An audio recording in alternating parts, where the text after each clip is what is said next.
Have you ever wondered how AI could revolutionize the way your website attracts and engages the customers? Or how you can use AI to not only enhance your website's design, but also to increase conversations and save time every day and make it like a sales machine for you? If that is what you're looking for, well, you are in the right place. Welcome to another interesting and accelerating episode of Extra AI Podcast. I'm your host, Raghu Banda, and today we are thrilled to explore the exciting world of AI driven web design. And our special guest today is Peter Gurgis, the founder of SwiftPress Support.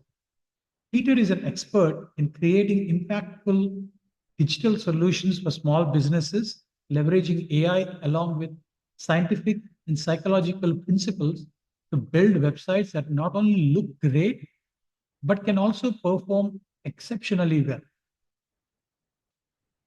Peter, welcome to the show. So now let's start with the big question. And of course, I will be tackling with one of the big questions about what inspired Peter to launch support and how he sees AI shaping the future of web design. And for our audience, be sure to stay with us until the end of this episode. We'll be sharing some exclusive insights and resources on how you can harness the power of AI to elevate your online presence. You don't want to miss it. So sit back, relax, and enjoy the podcast conversation, and you'll find more information at the end of the podcast. All right, welcome back. So today I'm going to have an interesting conversation, and we are going to talk about how do we build engaging web designs or websites, and how AI is playing a big role in this aspects. So I have here with me Peter Kurgis. Peter, welcome on board. Thank you so much, Raghu. It's wonderful to be with you today. All right.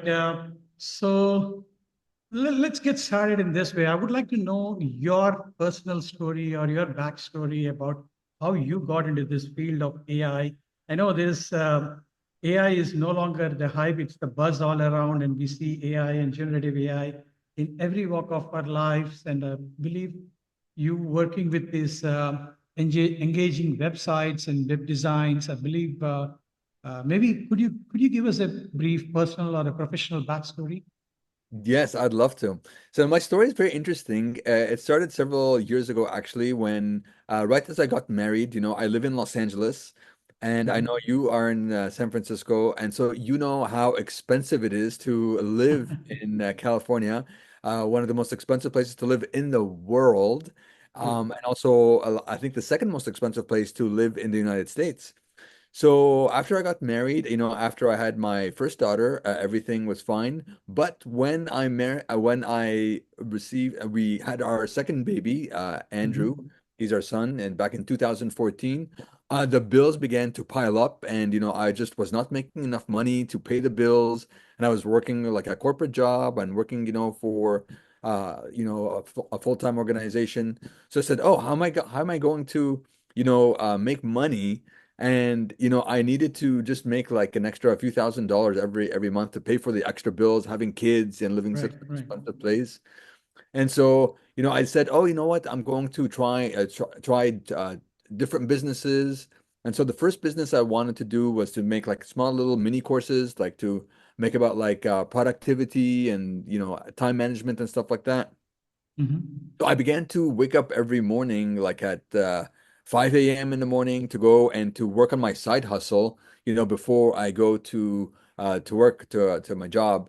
And I worked on it for 3 months, and I thought, this is it. This is going to be the solution to all of my problems. And I launched my brand new business. And you know what, Raghu? It was a Mhm. complete failure. I failed big time. I did not even, I think I sold like one product, one mini course, and I made like $18 or something like that at the time, $19. It Right. was big time. So I said, "Oh man, what am I gonna do?" Like, so I hired a coach to tell me, "Hey, what did I do wrong in my business?" And when he Mm. looked at my business, he says, your problem is your pricing. You're going very low. So I suggest that you go very high and start providing time management and productivity hacks and doing coaching for CEOs. So and then you can charge like $5,000, $10,000. And I said, that's it. That's the problem. So I went another 3 months. I built another business and, launched it and did everything. And I even spent $10,000 in a course to try to, learn how to do this.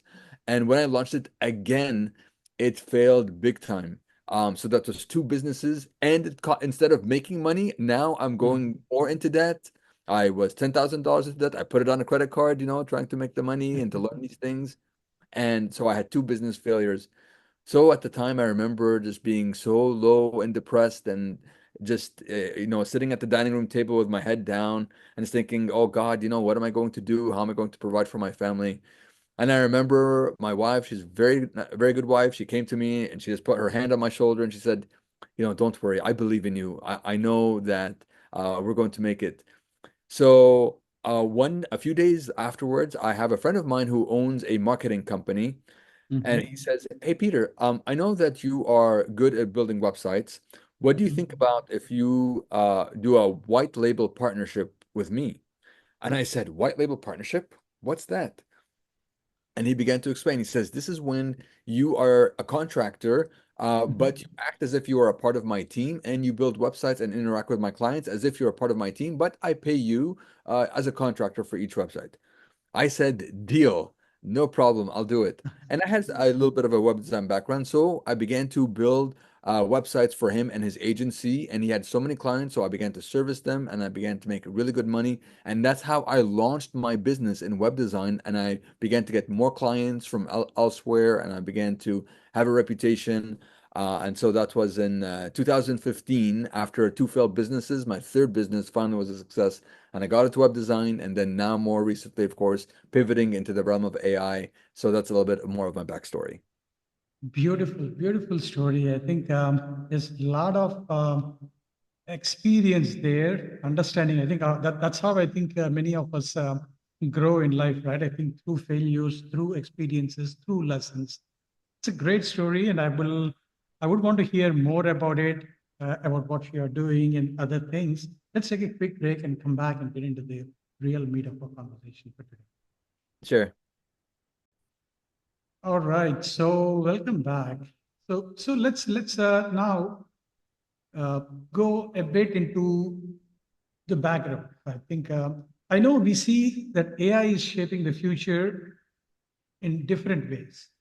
And you coming from this building website background, websites in the background of building websites, what do you think the future of these websites are predominantly WordPress websites? Are there any tools or plugins that you would like to recommend? And what is happening there with all this AI happening around and like AI shaping the future and other? Yeah, that's a fantastic question, Raghu. And I think to really understand how AI is really shaping the future of websites and web designs, we really have to understand what did it used to be like before.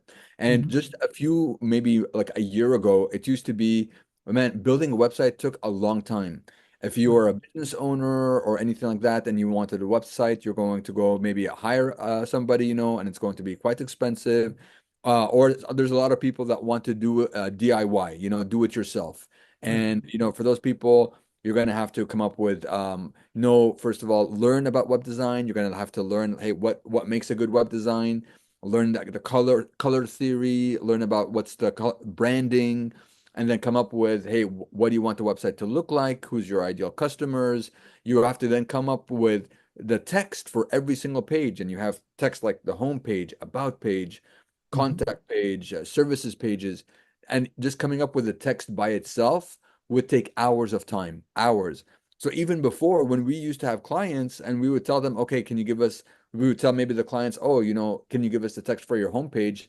Sometimes it takes them months to do it because they're already so busy, they don't have the time to create, all the text.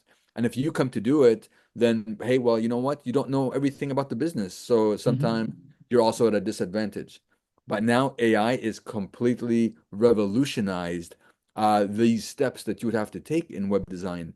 So now Mhm. There's many types of tools that you can use to actually design the website from A to Z, and tell them, hey, you know what, for example, I'm a bakery, I'm based in San Francisco, and I want to create a website. I want for people to be able to learn about, my bakery and the different products that we have. Walk me through the steps and create the text for me, and even create the images for the website, and create these pages, homepage, about page, services page or contact page or whatever, and boom, you give it to the AI. Within 1 minute, you have a Mhm. starter website that looks nice, clean, fresh, and it has all the images laid out for you. It has the text for you according to the type of business that you have. And it's not perfect. I want to Right, make sure right. that they know it's not perfect, but at least you don't have to start from scratch a blank page, and then you just, make some edits and changes, and you have a nice website. Beautiful, beautiful. So, taking that up a bit further, I would like to understand like what inspired you to bring or to launch Swift Press support your designing company, and how has the journey been so far? And maybe to take that further, I think I would also like to put a different question as well. When you are using AI, and how is AI influencing designing these? Because when you get to a website, the first impression is the best impression, right? Like, so how do you design, or what is the background that goes into the thinking when you're designing these landing pages? So Yes. two questions, like what inspired you to get into this, I think, for Swift Press support websites, and then uh, how did you go about it, and then what is the first thing when you're designing about these website landing pages? Yes. I think the beautiful thing about my journey, Raghu, was that, I started out, I just wanted to make a business just to make money so I can supply money for my family and to provide a good, living for them. And that's when that was my outset, that's when my two businesses failed. So Mm-hmm. I really learned a very valuable lesson. It's very important that whatever business you do, that it's done on purpose according to your gifting and your calling in life. What do you feel Mm-hmm. like you were born here to do? And I feel like everybody on this earth was here for a reason and born for something amazing, bigger than themselves, and to leave a big and positive impact on the world. For me, it just so happens that my gifting was in web design, and Mm-hmm. kind of, I was led, and I felt like my path led me down that road to do my passion. And so that was the inspiration and the backstory, and how it came from my past failures, but I was able to get onto the right path, which was my calling. And now that I'm in this space, creating websites and web designs for my clients, it's very important to know, the correct way to create a website. Because if you just go to AI and tell me, hey, create a website for Right. me, for my business, you're not going to get a good outcome. You're not going to make sales. You're not going to get, you're not going to, the website is not going to solve all the business problems that typical businesses have. And so what you need to know is to have a marketing background, a copywriting background, to know about web design, to know about, hey, where are most people coming from? Like, for example, most people, when they come to your website, they're not coming on a computer, they're coming on their Mm-hmm. cell phone. So what does the page look like, and how are people scrolling and interacting, and how can we measure that? So all of these things are things that people really need to have a background in and to study in, because then that will teach them, how do you prompt AI? What do you Mm-hmm. say to get that output, to get that text for the landing page? How do you want to lay it out? What images do you want to use? What are the headlines that you want to use? And how do you make it go from, one thing to the next? Because people now get bored so easily.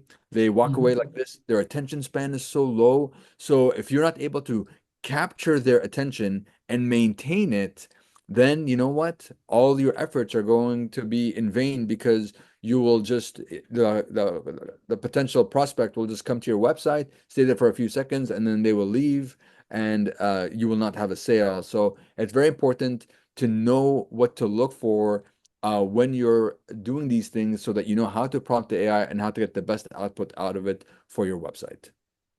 Beautiful. Beautiful. So now, yes, so that I understand, like you need to capture the attention of the user or after or the visitor when they get to your website. That is where your landing page or the website design will play a big role. So, what are those key elements that are very important or that you believe will help you convert or increase your conversion rates for the visitors or for the users to stay on, or for the visitor to stay on your page and become a user? So, Yeah. what are those key elements that you are looking into when you are helping your customers build these? Absolutely. And this is a very important question that you're asking, Raghu, because, believe it or not, the very first step before even you do anything is not Mhm. actually about the website. It's actually about your offer. Okay. So you have to have an amazing offer where if somebody were to turn it down, they would have to be like, wow, I am so not smart, to turn this offer down. Like I cannot say no to this offer. Right. You have to have such an amazing offer. So, if somebody, for example, I have some clients, they're offering like a massager, they're one of my clients. And so, Mhm. hey, you know what? You can buy so many of these massagers. So I told them, what's different about your massager? How is it better than your competitors? What does it offer that your competitors doesn't offer? They didn't have anything. There's nothing to differentiate their offer. I said, guys, go back to your product and think about, hey, how can we make this product so different in a desirable way? Mhm. Different in a desirable way. And that was the things that's very going to be very important. It's like, hey, how do you come up with an offer that's irresistible and that people will want in the marketplace? So you have to take a look at what are you offering? Who are your competitors? What are they offering? And how is your product going to be different? And how you can make an offer that is highly desirable that fixes the problem or whatever problem your customers are having. Mhm. So that is the very first step that you need to have before you can even create a landing page. Because if you do not have an amazing offer that solves your client's needs, you can have the most beautiful landing page that has all the best sales copy and in the right order and everything. It will not convert because the offer itself misses the mark. Have you had any experience with that, or do you have any background in that, Raghu? Yeah, so I think that's a great that's a great thing that you brought up, right? Like I think having getting the attention span and having this aspect of what kind of offers that you're providing or what are the incentives that you're providing on your website that is visible, that will catch the attention of your visitors and make them users. Yeah, I do have some experience in that, and then I rightfully echo your sentiments and echo your thoughts.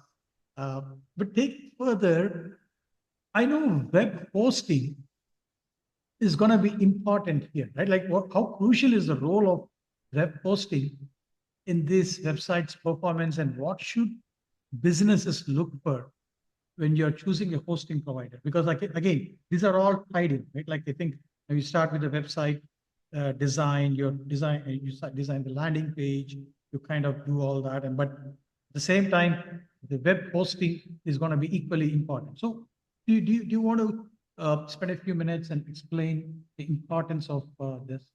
Yes, absolutely. So it's all going to depend on the kind of website that you build. So, we build for our clients websites built on WordPress, and Mhm. WordPress is the number one most popular website building platform in the world.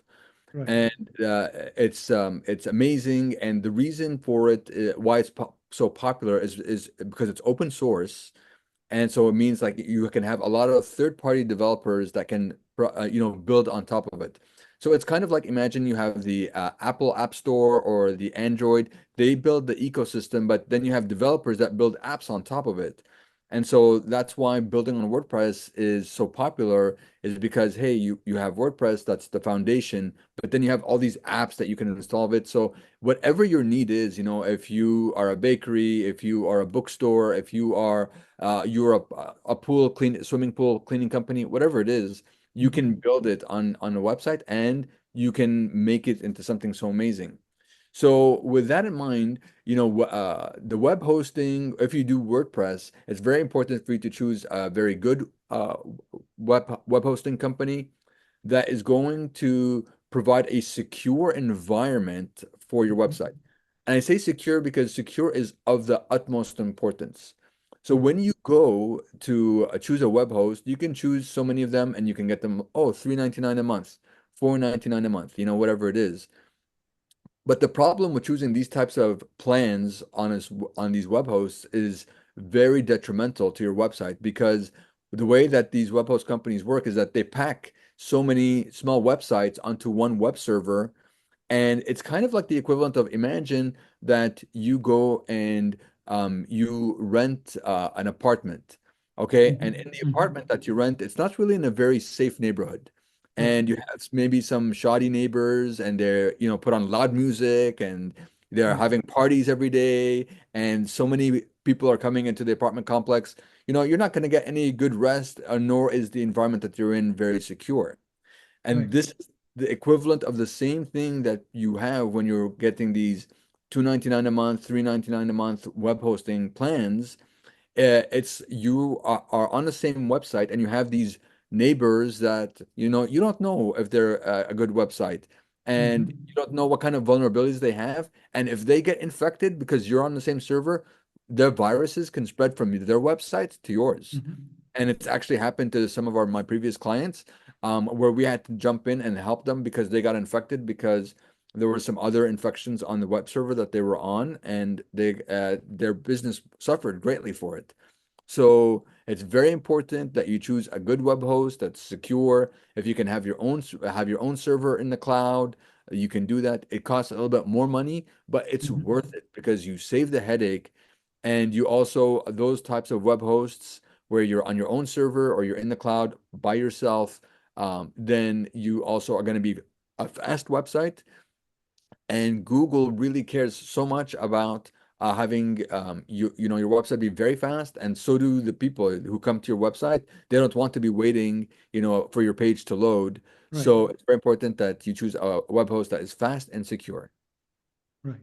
Yeah, I completely agree with your thoughts on the security aspect, right? I think because this is where when you're choosing these web hosting providers, that is very utmost important that I think maybe sometimes you might end up paying a little more, but I think you know for sure that your website is secured and then all the basic nitty-gritty details are taken care of. So taking let me steer this question, or I think in this way, you have been working with a lot of customers. So, what are these common challenges that you see on a regular basis, and how does WordPress support empower these small businesses or the other businesses, the medium, small to medium businesses, to connect deeply with their audience and also drive success for their online interactions as well as beyond? Because it's not just that you are doing an online interaction, you are also kind of creating that trust so that you will have continued conversation and continued engagement with your audience. So what do you see the challenges, and how does WordPress support helping to address this or empower the small and medium businesses? And I'm not going to the large businesses yet because I know there are bigger bigger fish out there, but I think the small and medium market is much more vulnerable to these kind of problems than the bigger businesses, right? I think Yes. do you? Yeah. You're exactly correct, Raghu. And that's also who we focus on. Most of us are small business owners. Those are our customers, so maybe, it could be like the revenue doesn't have to be that big, but it's not going to be, the big enterprise. That's not who we're going after. And there's definitely some web designers and web design companies that do support them. But some of the challenges that small business owners and even medium-sized business owners, mostly small business owners that they face is that one is that they're wearing multiple hats in their business.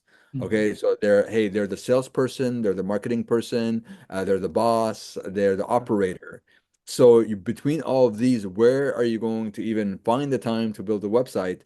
So then they try to do it themselves on the weekend or whatever, and because they don't have time to properly do the research and they have to do from scratch, they don't even know what to look for. So then they end up creating something that does not look good. Their customers don't like it, and it doesn't cause them to really get any sales. And the thing is, Raghu, is that what I found is that really businesses, they don't need a website. You don't Right. Right. website. You need a sales machine.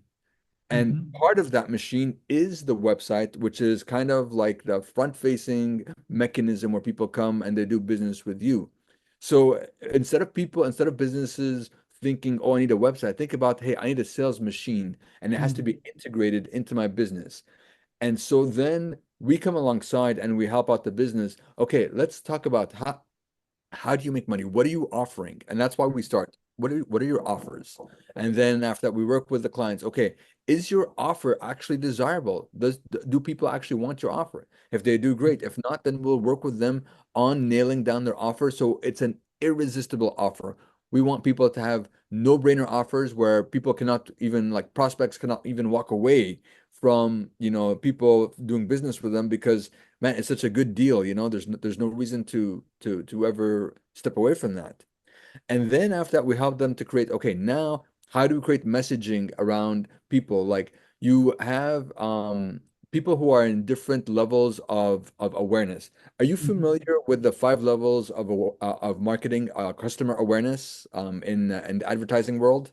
Maybe I think for the sake of our audience, you can briefly touch base on that. Yes, I will. I'd love to. So this is very important and very valuable part, I think, of today's podcast is imagine that you have the best way to think about is think about a pyramid. And at the very Mhm. bottom of the pyramid is that you have somebody who's unaware. And that's going to be most of the audience is people that are not even aware that they have a Right. problem, right? And then the next level up in the pyramid is going to be the people who are aware that they have a problem. Okay. Mhm. Then after that, the next level in the pyramid is people who are aware that of the solution to their problem. Right. And then after that, the next people are going to be people who are aware of you and that you are the solution to their problem. And then at the very top is going to be people who are the most aware about everything.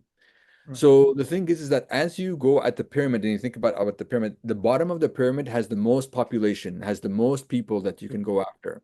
Then as you go up the pyramid, it goes less, less, and less.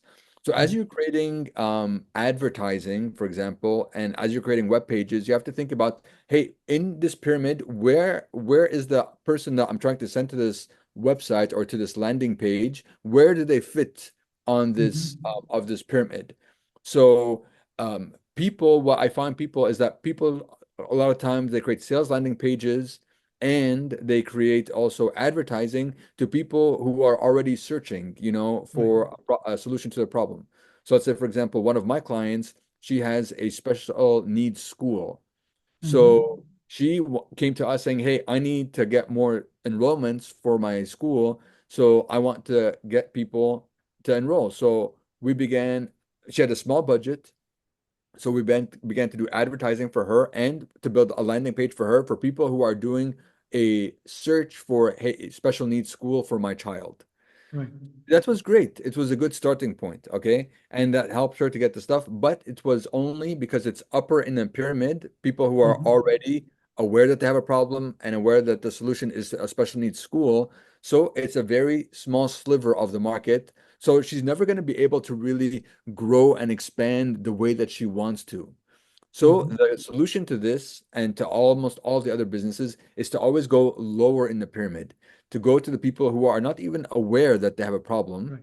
Right. And then after that, to create landing pages, especially for them, and to do advertising to get people to that, to their landing page, and to begin to build a relationship with them and to give them maybe like a free lead magnet or something that would educate them and build a lead nurture sequence so that people can know, like, and trust you. because Yeah. that's what people really want, to do business with people that they know, like, and trust, and to warm them up. And then you take them up towards the pyramid and go from the Mhm. very base of the pyramid to the next level, to the next level, to the next level, until now you've taken people from the bottom and you have a big, huge ocean of people that you can market to and take to. True, And that's how you get these big, huge economies of scale, and you're able to multiply your business into the 7 and 8 figures.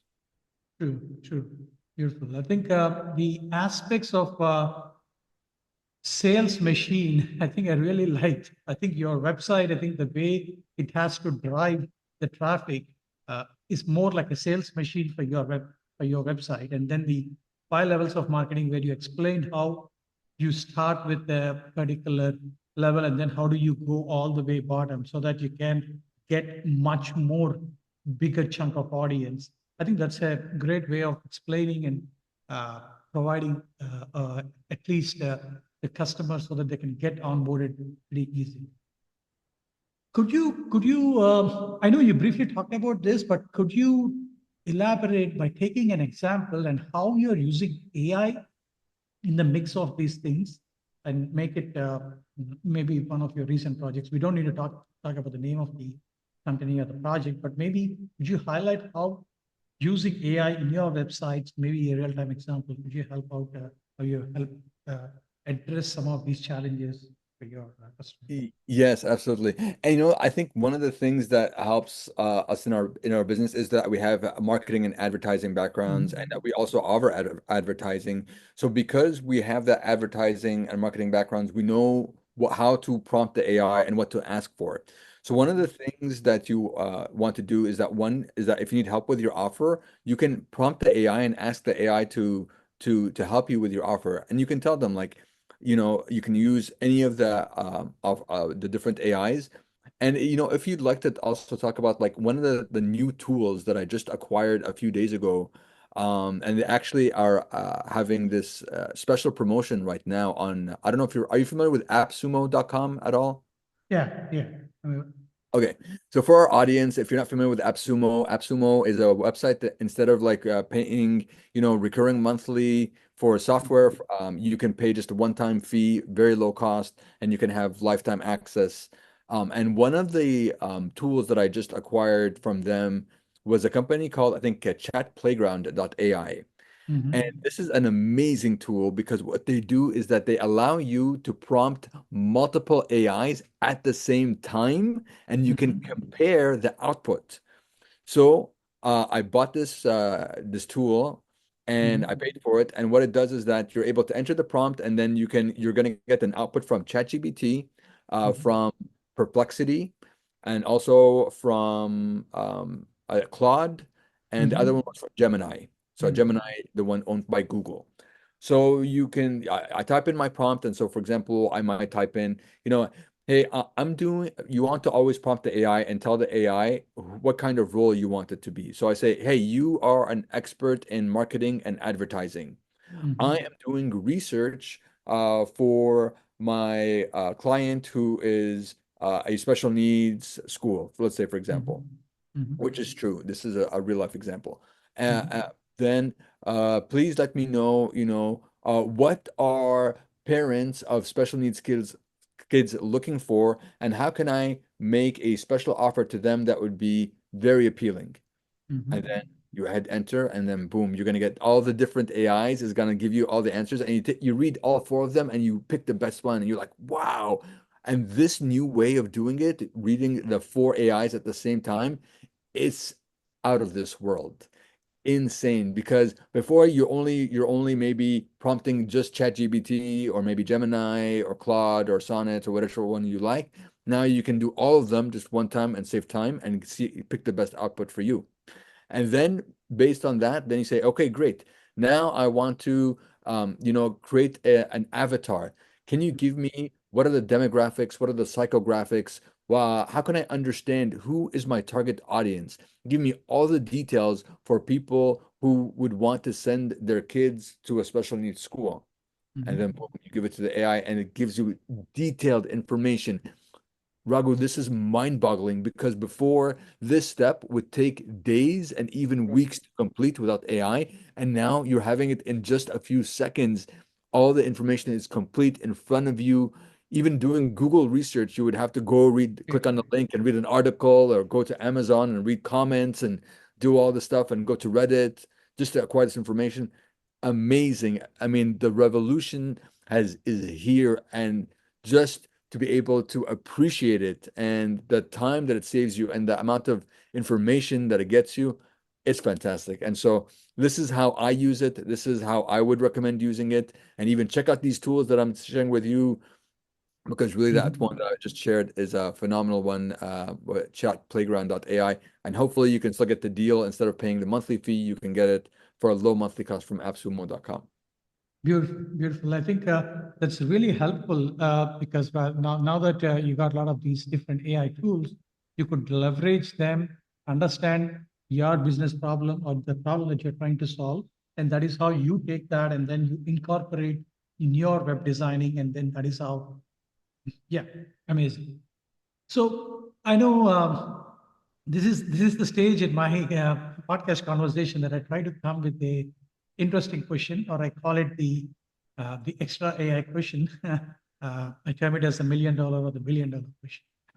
I know there is a lot of competition out there in whatever we do, right? I think, and of course, we all learn as we grow.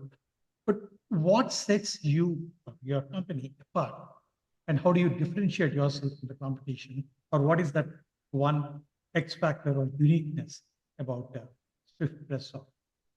Yeah, sure. Thank you for this question. For us, I think I alluded to earlier, but we other competitors, they create websites for you, and they Mhm. create a web design for you. We don't do that. We create a sales machine for your business. And the reason why I chose the word sales and machine is that one is that it solves the problem in your business, which is, hey, what is a business there to do? It's there to serve clients and to hopefully grow. And I don't know any business owner that doesn't want to grow. Everybody wants to grow. And so we don't just build websites, but we build you a sales machine. And the reason why I chose the word machine is because it's predictable. Is that Mhm. what we want to do is to not just be like, oh, build you a website and then hope and dream and pray that it's going to work. No, what we do is we follow scientific principles that have been tested and true based on marketing and advertising and direct response systems to build you a sales machine that's predictable, where hey, I'm going to spend X amount of dollars in advertising and I'm going to get 5x, 6x, 3x the amount of revenue that you put in.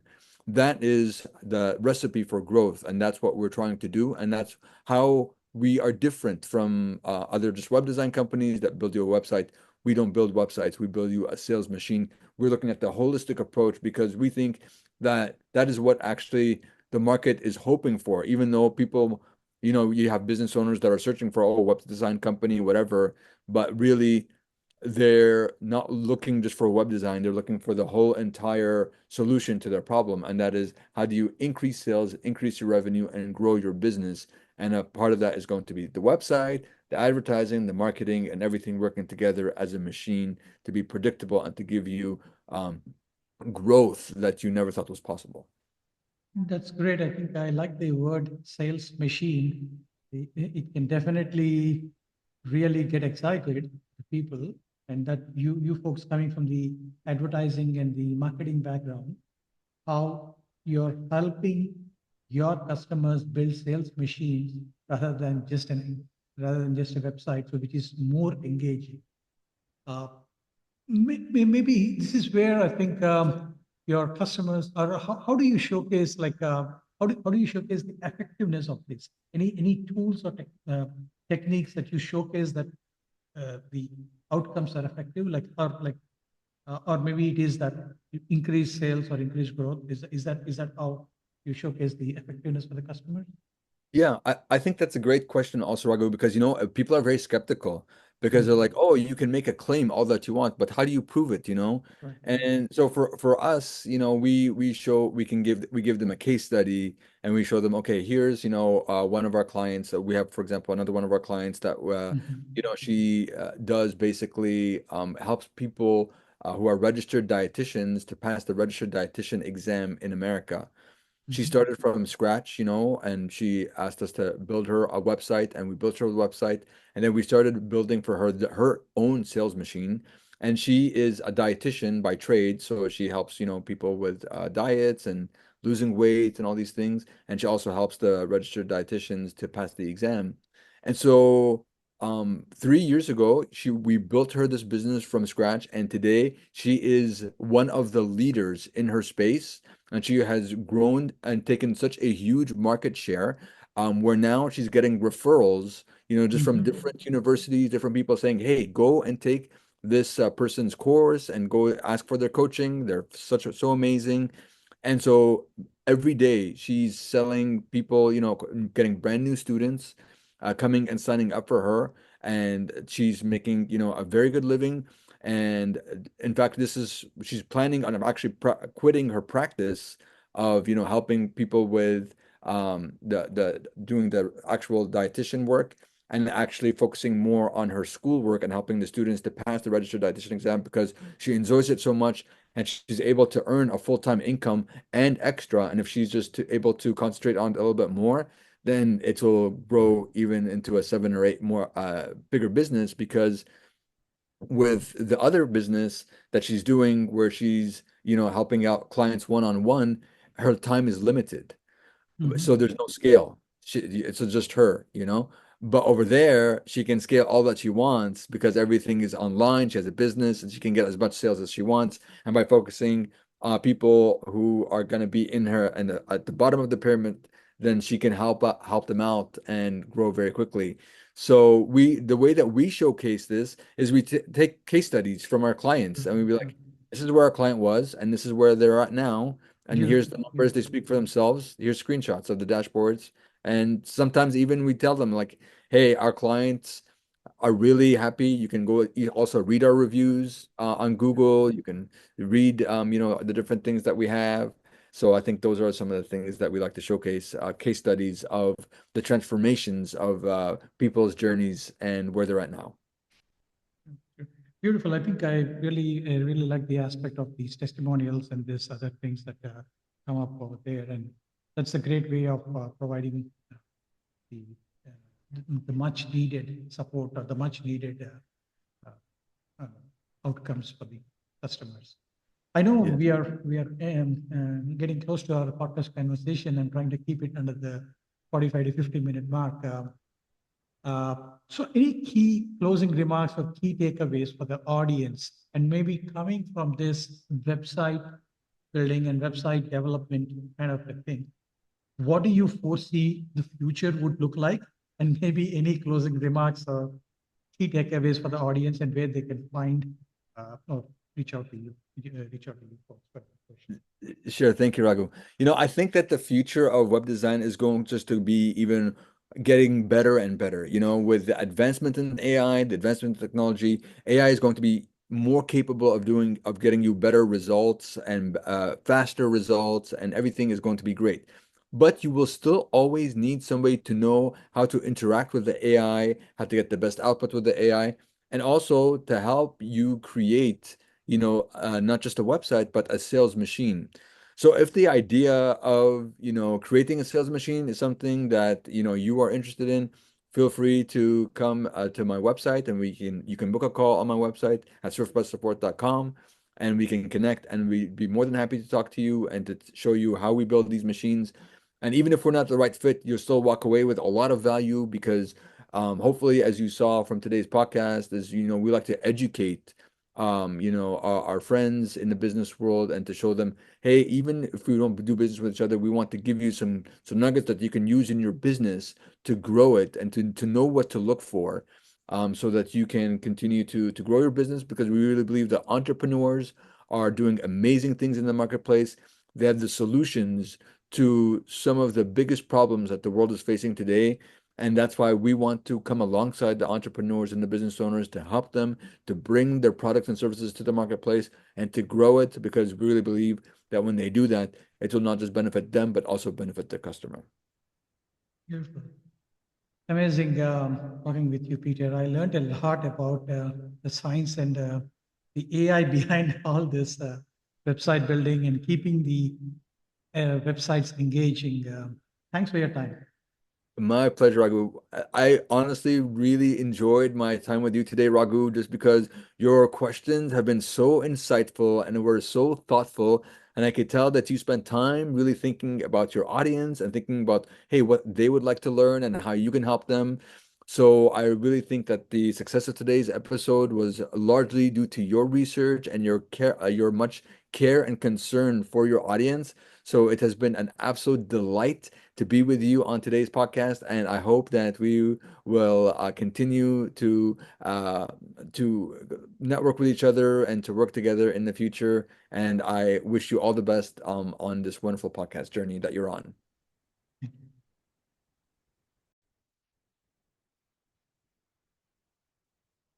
And that brings us to the end of today's episode. A huge thank you to our guest, Peter Gurgis, for sharing his incredible insights on how AI is revolutionizing web design.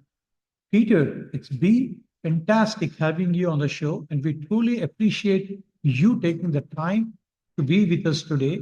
And we also love the way you have given us all these insights, starting with your journey and how you're designing how you can make.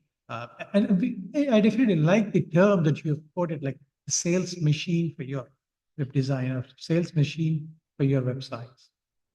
And to all our listeners, thank you for tuning in. We hope you found this discussion as enlightening as we did. I learned a lot. Remember, this is just one of the many exciting conversations we have lined up in the Extra AI podcast series.